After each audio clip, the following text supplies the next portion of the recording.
بسم اللہ الرحمن الرحیم۔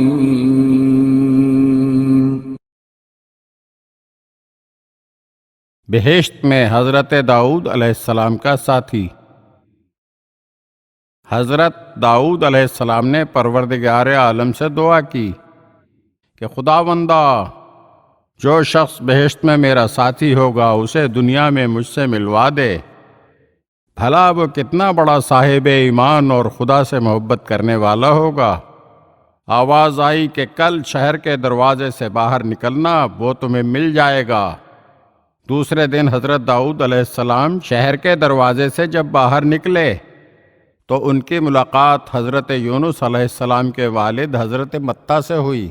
جناب متیٰ لکڑیوں کا گٹھا اپنے کاندھے پر اٹھائے ہوئے تھے اور وہ اسے فروخت کرنے کے لیے گاہک کی تلاش میں تھے۔ اتنے میں ایک شخص نے آ کر لکڑیوں کا وہ گٹھا خرید لیا۔ حضرت داؤد علیہ السلام نے آگے بڑھ کر حضرت متیٰ سے مصافحہ کیا اور گلے ملے۔ پھر حضرت داؤد علیہ السلام نے کہا، کیا میں آج آپ کا مہمان بن سکتا ہوں؟ تو حضرت متیٰ نے کہا، زہ نصیب، آئیے۔ جناب متیٰ نے لکڑیوں کے گٹھے سے حاصل ہونے والی رقم سے آٹا اور نمک خریدا اور پھر اس سے اپنے اور حضرت داؤد اور حضرت سلیمان کے لیے روٹی تیار کی۔ روٹی کھانے سے پہلے جناب متیٰ نے آسمان کی جانب سر بلند کر کے کہا، پروردگارا، وہ لکڑی جو میں نے کاٹی اس کا درخت تو نے ہی پیدا کیا تھا۔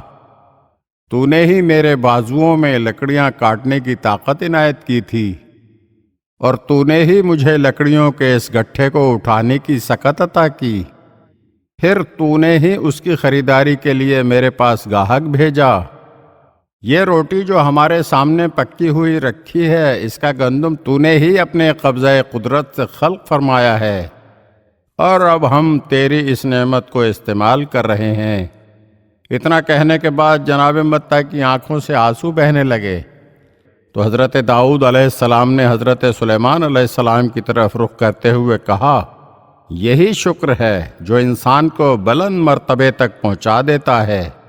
یعنی اسی شکر گزاری کی وجہ سے حضرت متیٰ کو بہشت میں حضرت داؤد علیہ السلام کا ساتھی بنایا گیا ہے۔